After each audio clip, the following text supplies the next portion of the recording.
What's going on, everybody? It's Alex Driskell from Sweet Georgia Sports, and today coming at you again with the last part of the player projection series. Today we have Nick Markakis and our new second baseman Brandon Phillips, and same stuff is going to be used for the projections. Their stats from last year, the 2017 Fangraphs depth chart projection engine, and then what I think they're going to do for this year. So without further ado, let's get right into it, starting off with Nick Markakis. In 2016, Nick Markakis batted .269, 340. He had a 346 on base percentage. His slugging percentage was at .397. He had 13 home runs, 89 RBIs. His weighted runs created plus was at 98, and his WAR, which is wins above replacement, was at 1.1. So with that being said, here's the depth chart projection site from Fangraphs. His average for their projections are at .271 for his batting average. His on-base percentage still stays the same at .346. His slugging percentage is a bit down at .379. Only 10 home runs, only 61 RBIs. Weighted runs created plus at 94, and his WAR at 0.5.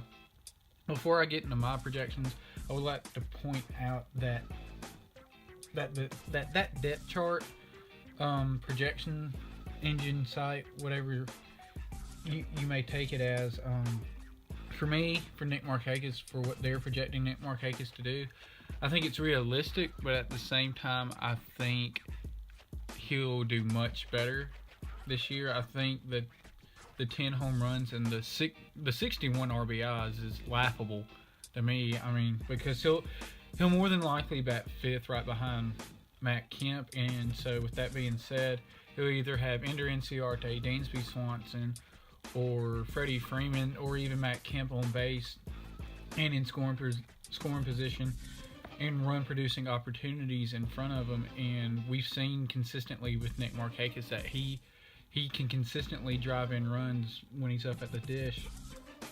He can shoot it to the gaps because he's not the power hitter he was when he played in Baltimore. He's a gap-to-gap guy now.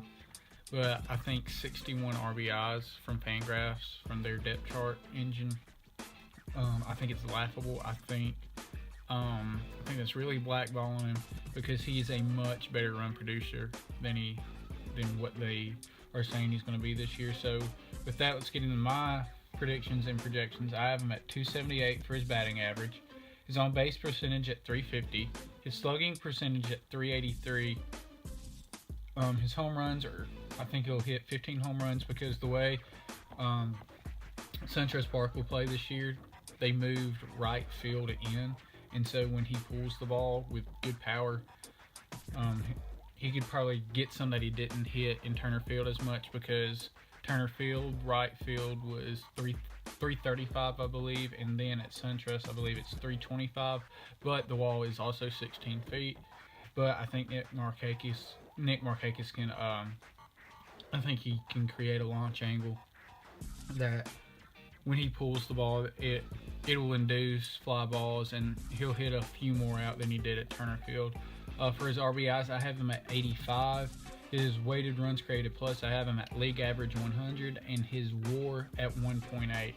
He's entering the last 2 years of his contract, and he'll either probably be dealt or he'll just out and out walk out of the contract after the 2018 season. Due to the emergence of outfield prospects Christian Pache and Ronald Acuna, we know we're not going to get MVP-like numbers. He's one of the most consistent players at the major league level. He'll probably bat in the 270 to 295 range, and he'll continue to get on base at a very good clip.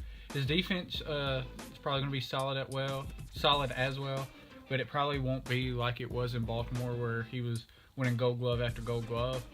So just expect the Woodstock native to be his consistent self and to be an X factor, batting right below Matt Kemp in the 5th spot when Kemp is healthy. I know lately we've seen Nick Markakis bat clean up since the Braves have put Matt Kemp on the 10-day DL. So once Matt Kemp gets back and he's consistent and he's consistently healthy, Nick Markakis should still be in that 5th spot. So moving on from Nick Markakis, let's go right into Brandon Phillips. In 2016 with the Cincinnati Reds, Brandon Phillips batted .291. His on-base percentage was .320. His slugging percentage was .416. He had 11 home runs, 64 RBIs.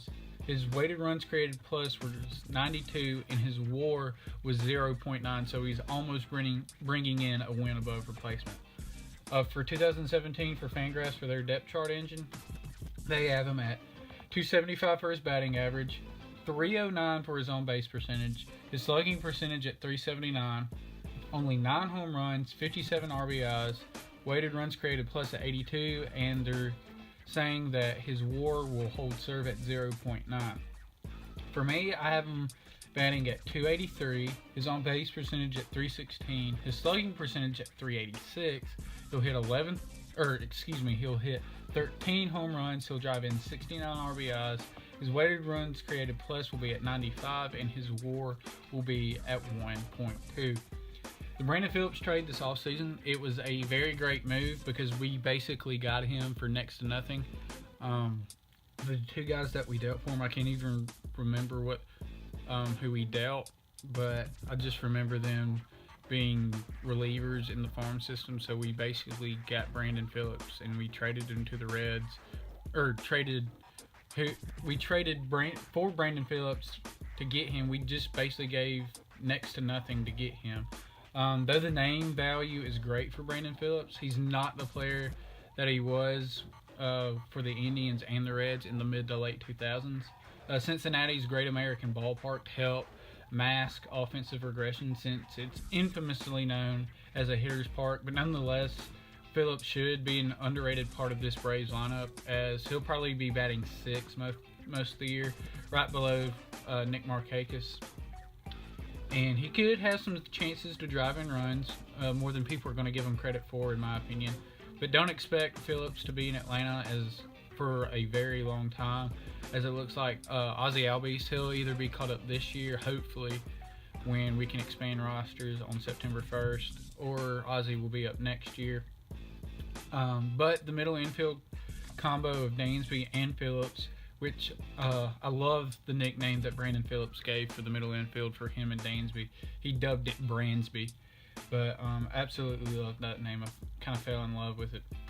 But the Bransby combo, if you will, it should be lethal up the middle, and it's going to make, in my opinion, it's going to make multiple highlight plays turn into up the middle.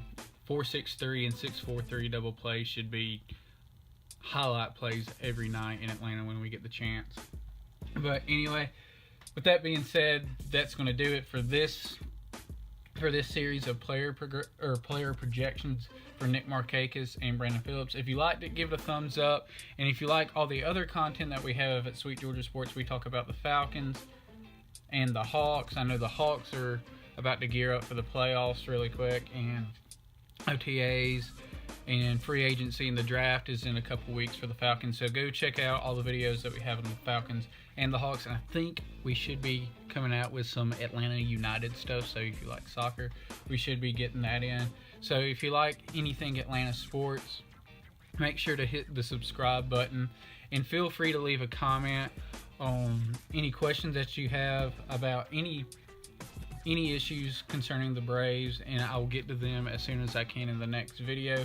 And I'd also like to hear from you guys. What are your player projections for anybody on the Braves, including Nick Markakis and Brandon Phillips? So with that being said, I've been Alex Driskell from Sweet Georgia Sports, saying God bless and chop on Atlanta.